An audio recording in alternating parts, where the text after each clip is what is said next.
Dear students, आज हम 10th class mathematics के 6 चैप्टर त्रिभुज में एक्सरसाइज 6.3 के क्वेश्चन नंबर 14 से करना प्रारंभ करेंगे। और इससे पहले वाले वीडियो में हमने क्वेश्चन नंबर 12 और 13 को सॉल्व किया था। तो आइए देखते हैं क्वेश्चन नंबर 14। तो क्वेश्चन नंबर 14 क्या है? एक त्रिभुज ABC की भुजाएं AB और AC तथा मध्यिका AD अन्य त्रिभुज की भुजाओं PQ और PR तथा मध्यिका PM के क्रमशः समानुपाती हैं। दर्शाइए कि त्रिभुज ABC समरूप त्रिभुज PQR है। तो क्वेश्चन नंबर 14 में दो ट्रायंगल हैं, एक ट्रायंगल ABC और एक ट्रायंगल PQR। तो यहाँ पर एक त्रिभुज बना लेंगे ABC और एक त्रिभुज है आपका PQR।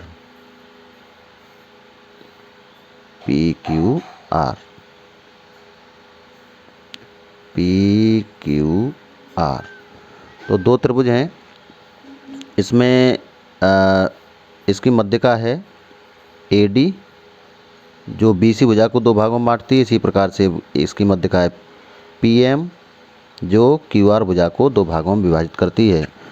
तो सबसे पहले इसमें लिख देंगे दिया है।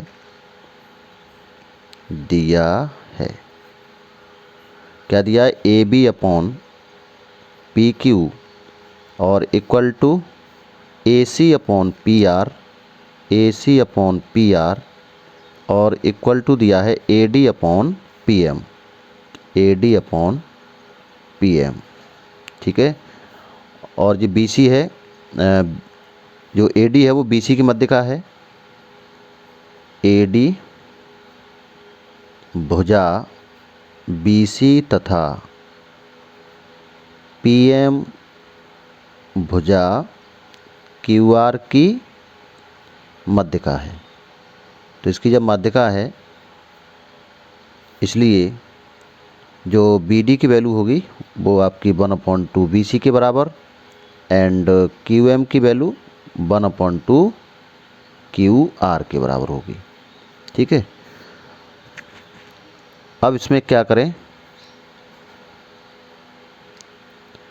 ये जो मिडिल पॉइंट है BC का D, यहाँ से AC के समांतर एक रेखा, यहाँ पर एक रेखा खींच देते हैं AC के समांतर और इसको मान लीजिए E।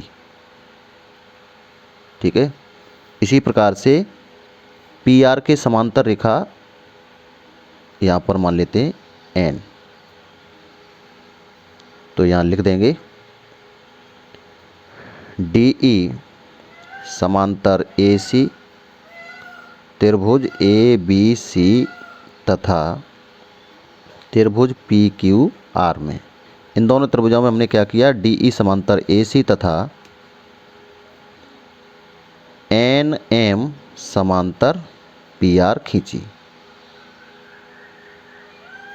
और ये भी ध्यान रखेंगे कि ये मिडिल पॉइंट से ये समांतर रेखा खींचेंगे तो ये जो AB है, जो AB का मध्य बिंदु वो क्या हो जाएगा? E। जो E होगा वो AB का मिडिल पॉइंट होगा। इसी प्रकार N है वो PQ का मध्य बिंदु होगा। ठीक है। ये हम क्लास 9th में पढ़ चुके हैं कि मिडिल पॉइंट से अगर समांतर रेखा खींची जाएगी तो ये दूसरी भुजा पर जो पॉइंट होगा वो भी उस भुजा को बराबर भागों में विभाजित करेगा। तो AE बराबर EB और PN बराबर NQ, ये दोनों बराबर पार्ट रहेंगे दोनों। और ये मध्य बिंदु से खींची गई है DE AC के समांतर, तो जो DE है वो AC का हाफ होगा। जो DE बराबर क्या होगा? 1/2 AC। इसी प्रकार से MN इक्वल टू 1/2 PR। तो यहाँ लिख देंगे DE इक्वल टू 1/2 AC और MN इक्वल टू 1/2 PR के बराबर होगा। ठीक है। इस बात को हम जानते हैं। अब हमारे पास जो रेशियो दिया है उसे लिख लें। क्या दिया है? AB अपॉन PQ, ये आपका है त्रिभुज ABC तथा PQR में AB upon PQ equal to AC upon PR। AC upon P R और ये बराबर दिया है A D upon P M के। तो हम ए बी की जगह पर क्या लिख देंगे, अगर इसमें हाफ से मल्टीप्लाई कर लें, आधे से यहाँ गुणा आधे से यहाँ गुणा, तो ये आपका हो जाएगा 1/2 A B upon 1/2 P Q equal to A D upon P M और इक्वल टू आपका A C upon P R है। तो 1/2 ए बी किसके बराबर हो जाएगा, 1/2 ए बी आपका ए बी का आधा ए ई के बराबर होगा। इसी प्रकार से 1/2 पी क्यू पी एन के बराबर होगा। तो यह हो जाएगा आपका A E upon P N equal to A D upon D M. और इसमें भी 1/2 से गुणा और 1/2 से गुणा कर देंगे तो 1/2 ए सी, यानी ए सी का आधा क्या होगा डी ई, ठीक है। ए सी का आधा क्या हो जाएगा डी ई और पी आर का आधा हो जाएगा आपका एम एन। तो ये आपका हो जाएगा D E upon M N. तो अब त्रिभुज ए डी ई तथा त्रिभुज पी एम एन में देखें क्या है, A E upon P N equal to A D upon D M, A D upon D M equal to D E upon M N. A E upon P N और D E upon M N equal to A D upon P M, यानी कि संगत भुजाओं में जो ratio है बराबर है, अनुपात बराबर है। तो एस एस एस समरूपता से ये त्रिभुज कैसे होंगे, समरूप होंगे। तो त्रिभुज ए डी ई और ये समरूप होगा त्रिभुज पी एम एन के, इस त्रिभुज के समरूप हो जाएगा। तो जब ये त्रिभुज समरूप हैं तो उनके संगत कोण बराबर होंगे, यानी ये वाला कोण और ये वाला कोण बराबर होगा। इस कोण को यदि हम 1 कह दें और इसको 2 कह दें तो कोण 1 कोण 2 के बराबर होगा। कोण 1 इक्वल टू कोण 2, इसे फर्स्ट इक्वेशन डाल देंगे यहाँ पर। और इसी प्रकार से अभी हमने AC के समांतर DE को खींचा है। आप D बिंदु से AB के समांतर एक रेखा यहाँ खींच सकते हैं इस प्रकार से। और यहाँ से जैसे यहाँ पर हमने एक कोण 2 को बराबर सिद्ध किया है, इसी प्रकार ये वाला कोण इस कोण के बराबर आ जाएगा। तो इसको अगर मैं 3 कह दूँ और ये कोण 4 है तो इसी प्रकार कोण 3 बराबर कोण 4 होगा। इसी प्रकार कोण 3 इक्वल टू कोण 4, ये आपका सेकंड। इन दोनों को जोड़ दें तो हो जाएगा कोण 1 प्लस कोण 3 इक्वल टू कोण 2 प्लस कोण 4। और कोण 1 प्लस 3 क्या है, कोण 1 प्लस 3 कोण A के बराबर होगा, कोण 2 प्लस 4 कोण P के बराबर होगा। तो ये आपका हो जाएगा कोण A इक्वल टू कोण P, कोण A इक्वल टू कोण P। और हमारे पास 2 रेशियो ऑलरेडी बराबर हैं तो यहाँ पर इसको लिख देंगे थर्ड। तो अब लिख लें त्रिभुज ABC तथा त्रिभुज PQR में, इन दोनों त्रिभुजों में देखें AB upon PQ equal to AB upon PQ equal to AC upon PR, ये गिवन है।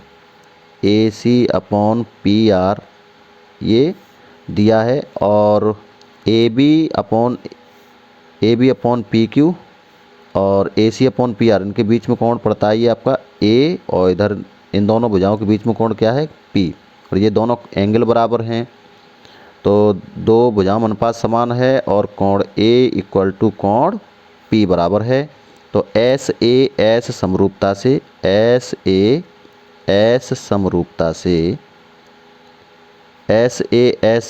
से त्रिभुज ABC, और ये समरूप होगा त्रिभुज PQR के, समरूप त्रिभुज PQR के। और यही हमें सिद्ध करना था। क्वेश्चन नंबर 15 क्या है? क्वेश्चन नंबर 15 है, लंबाई 6 मीटर वाले एक ऊर्ध्वाधर स्तंभ की भूमि पर छाया की लंबाई 4 मीटर है, जबकि उसी समय एक मीनार की छाया की लंबाई 28 मीटर है, तो मीनार की ऊंचाई ज्ञात कीजिए। तो एक स्तंभ है और एक मीनार है। तो यहाँ पर देखें, क्वेश्चन नंबर है आपका 15। तो ये मान लीजिए हमारा ये स्तंभ है और इसमें इसकी जो छाया है, ये इसकी छाया है, और इसको ऐसे यहाँ मिला देंगे तो आपका बन जाएगा त्रिभुज। लंबाई कितनी है ऊर्ध्वाधर स्तंभ की? 6 मीटर है, और इसकी छाया कितनी है? 4 मीटर। इसको मान लेते हैं ABC। उसी समय एक मीनार है, मीनार की लंबाई ज्ञात करनी है, और उसकी जो छाया है वो कितनी? 28 मीटर। इसको मान लीजिए PQR। तो हमें इस PQ की लंबाई बतानी है, और ये कोण कैसा है? समकोण। ये कोण कैसा होगा? समकोण। ठीक है, ऊर्ध्वाधर स्तंभ है, जैसे यहाँ ऊर्ध्वाधर स्तंभ है तो भूमि से जो कोण बनेगा वो कितना बनेगा? 90 डिग्री का। इसी प्रकार यहाँ भी कोण बनेगा 90 डिग्री का। दोनों कोण समकोण हैं, तो समकोण हैं तो ये त्रिभुज कैसे होंगे? समरूप होंगे। ठीक है ना? त्रिभुज ABC समरूप त्रिभुज PQR। दोनों त्रिभुज समरूप हैं तो उनकी संगत भुजाओं में जो अनुपात होगा कैसा होगा? समान होगा। इसलिए AB upon PQ equal to AB upon PQ equal to BC upon QR। तो AB की वैल्यू क्या है? 6, PQ का मान बताना है, और BC की वैल्यू है 4 अपॉन QR की वैल्यू कितनी है? 28। 4 एकम 4, 4 सत्ते 28। तो ये आपका हो जाएगा 6 upon PQ equal to 1 upon 7। Cross multiply कर देंगे तो यहाँ से 6 सत्ते 42, तो PQ इक्वल टू आ जाएगा 42 मीटर। तो ये मीनार की ऊंचाई कितनी आई? 42 मीटर, 42 मीटर। ये हमारा आंसर हो जाएगा। अगला है क्वेश्चन नंबर 16। AD और PM त्रिभुजों ABC और PQR की क्रम से मध्यिकाएँ हैं, जबकि त्रिभुज ABC समरूप त्रिभुज PQR है। तो सिद्ध करना है कि AB upon PQ equal to AD upon PM। तो दो त्रिभुज हैं ABC और PQR, जिसमें AD है वो BC की मध्यिका है, और PQ है वो QR को दो भागों में विभाजित करती है, यानी QR भुजा QR की मध्यिका है। ठीक है, त्रिभुज ABC की मध्यिका क्या है? AD, और त्रिभुज PQR की मध्यिका क्या है? PM। तो इसमें लिख देंगे, और दिया है त्रिभुज ABC त्रिभुज PQR के समरूप है। दिया है, इसमें दिया है त्रिभुज ABC समरूप त्रिभुज PQR, इसमें गिवन है। ये दिया है तो इसका मतलब क्या हुआ? इनकी संगत भुजा में अनुपात समान होगा। AB upon PQ equal to BC upon QR equal to AC upon PR। इस BC में यदि हम यहाँ पर ऐसे 1/2 से यहाँ गुणा कर दें, 1/2 से यहाँ गुणा कर दें, तो ये इसका हाफ हो जाएगा, और इसका आधा कितना होगा? BD, और इसका आधा कितना होगा? QM। QR का आधा कितना होगा? QM। क्योंकि ये D है, वो D पॉइंट है, वो BC को दो भागों में विभाजित करता है। तो ये आपका हो जाएगा AB upon PQ equal to 1/2 BC क्या लिख देंगे? BD अपॉन, और यहाँ लिख देंगे QM, और इसे लिख देंगे इक्वेशन नंबर 1। अब देखो, त्रिभुज ABD तथा PQM में त्रिभुज ABD तथा त्रिभुज PQM में, इन दोनों त्रिभुजों में देखें, AB upon PQ equal to BD upon QM, ये दोनों रेशियो बराबर हैं। ये समीकरण 1 से पहले इक्वेशन जो हमने यहाँ पर इसको लिखा है, ये A B upon P Q equal to B D upon Q M, पहले समीकरण से ये दोनों बराबर हैं। और देखो इसमें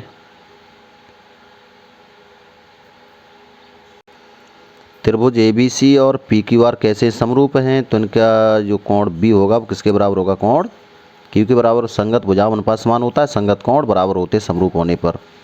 तो यहाँ पर हो जाएगा कोण बी इक्वल टू कोण क्यू। तो दो संगत भुजाओं अनुपात समान है और एक कोण समान है, उनके बीच में पड़ने वाला कोण ए बी और बी डी के बीच में कोण क्या है, पी बी। इसी प्रकार से पी क्यू और क्यू एम के बीच में कोण है आपका क्यू। तो बी और क्यू दोनों बराबर हैं, तो एस ए एस सिमिलरिटी से, एस ए एस समरूपता से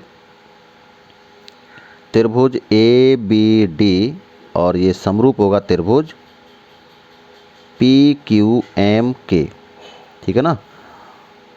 त्रिभुज ए बी और डी पी क्यू एम, ये दोनों त्रिभुज समरूप हैं, तो इनकी संगत भुजाओं में अनुपात समान होगा। तो यहाँ पर क्या हो जाएगा आपका A B upon P Q equal to B D upon Q M, और ये बराबर होगा आपका A D upon P M के। तो हमें सिद्ध क्या करना है, A B upon P Q और बराबर इसको लिख देंगे, ये रेशियो तीनों बराबर है तो इसको यहाँ पर बराबर करके A D upon P M लिख देंगे, और यही हमें प्रूव करना था, आंसर हो जाएगा। तो इस प्रकार ये एक्सरसाइज पूरी होती है और आशा करता हूँ कि आप लोगों को समझ में आई होगी। अगली एक्सरसाइज को अगली वीडियो में सॉल्व करेंगे।